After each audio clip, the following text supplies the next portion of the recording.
এখানে যে রেমেডিগুলো আলোচনা করা হয়েছে সেগুলো আমি আমার বাচ্চার ক্ষেত্রে অ্যাপ্লাই করে ভালো ফল পেয়েছি, তাই আমি সেগুলো সব মায়েদের সাথে শেয়ার করার জন্য এই ভিডিওটা বানানো। শেষ পর্যন্ত দেখতে সবাইকে অনুরোধ করছি, কারণ লাস্ট রেমেডিটা কাশির জন্য খুবই কার্যকরী। চলুন দেরি না করে ভিডিওটা স্টার্ট করা যাক। তার আগে আমি আমার একটি ইন্ট্রো দিয়ে নিই। যারা যারা আমার চ্যানেলে নতুন এসেছে বা নতুন জয়েন করেছো তাদেরকে বলি, আমি অনন্যা। আমার চ্যানেল অবসরে অনন্যাতে সবাইকে স্বাগত। প্রথম যে রেমেডিটা নিয়ে আলোচনা করব সেটা হলো কালো জিরে রসুন দেওয়া সর্ষের তেল। এই সব কটা জিনিসেই কিন্তু অ্যান্টিব্যাকটেরিয়াল এবং অ্যান্টিভাইরাল প্রপার্টিস রয়েছে, যার জন্য এই তেলটা কিন্তু বাচ্চাদের বা বড়দের সবার জন্যই সর্দি কাশি হলে খুবই এফেক্টিভ। কিন্তু পাশাপাশি এটাও বলে রাখি, যদি একদম সদ্যোজাত বাচ্চা হয় তাদেরকে অবশ্যই দেবেন না। 8 মাসের আগে পর্যন্ত কিন্তু বাচ্চাদের স্কিন খুবই খুবই সেনসিটিভ থাকে, বা যেসব বাচ্চাদের স্কিন এমনি নর্মালি সেনসিটিভ তাদেরকে কিন্তু এই তেলটা অ্যাভয়েড করবেন। কারণ যদি পায়ে লাগিয়ে দেখেন যে রেডনেস বা ইচিনেস বা র্যাশ জাতীয় সমস্যা হয়ে থাকে, তাহলে এই রেমেডিটা অ্যাভয়েড করুন। বাটিতে সর্ষের তেল, রসুন, কালো জিরে ভালো করে গোল্ডেন ব্রাউন হওয়া পর্যন্ত ফুটিয়ে নিন। তারপরে সেটাকে ঠান্ডা করে হালকা উষ্ণ গরম অবস্থায় থাকাকালীন বাচ্চার কণ্ঠনালী, বুকে এবং পিঠে ভালো করে লাগিয়ে দিন। হাতে পায়েও লাগাতে পারেন, এটা কিন্তু খুবই এফেক্টিভ। দ্বিতীয় যে রেমেডি সেটার জন্য কিন্তু আমাদের দরকার বা প্রয়োজন 1 চামচ ঘি এবং 2টো লবঙ্গ। আপনি কি করবেন, প্রথমে একটা চামচের মধ্যে ঘি নিয়ে সেটাকে ওভেনে গরম করুন এবং তার মধ্যে 2টো দানা লবঙ্গ দিয়ে দিন এবং সেটাকে ভালো করে ফুটিয়ে নিন। তারপরে সেটাকে ঠান্ডা করে হয়ে গেলে একটু হালকা হালকা যখন উষ্ণ গরম অবস্থায় থাকবে, তখন সেই ঘিটাকে বাচ্চার কণ্ঠনালী, বুকে এবং পিঠে লাগাতে পারেন। এটাও কিন্তু ভালো হেল্প করে।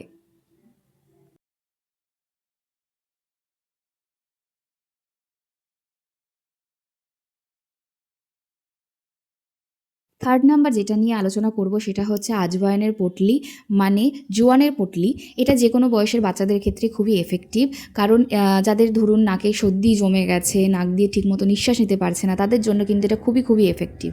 তো প্রথমে কি করবেন, প্রথমে একটা প্যানকে হিট করে নেবেন, তার মধ্যে অল্প পরিমাণে জোয়ান দেবেন আর কয়েকটা লবঙ্গ দিয়ে দেবেন। আপনি এর মধ্যে রসুনও চাইলে দিতে পারেন। এগুলো সবই হচ্ছে বাচ্চাদের মানে অ্যান্টি ফাঙ্গাল, অ্যান্টি ব্যাকটেরিয়াল প্রপার্টিসকে অনেক হেল্প করে। এবং সাথে সাথে একটু গরম হওয়ার পরে সেটাকে একটা কাপড়ের মধ্যে ট্রান্সফার করে নিন এবং সেটাকে একটা পটলির মতো বানান।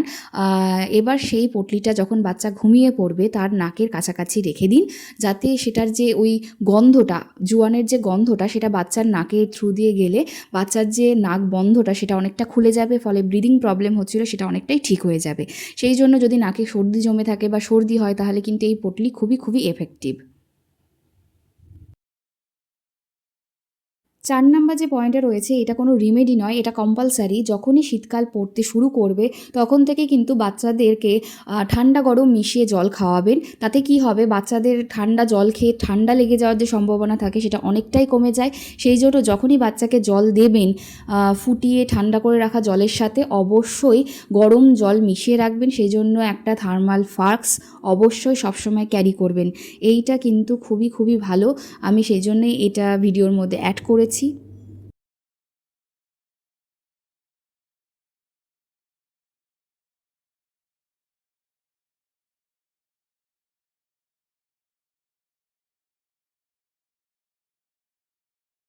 লাস্ট যে রেমেডিসটা নিয়ে আমরা আলোচনা করব সেটা হচ্ছে পান পাতা।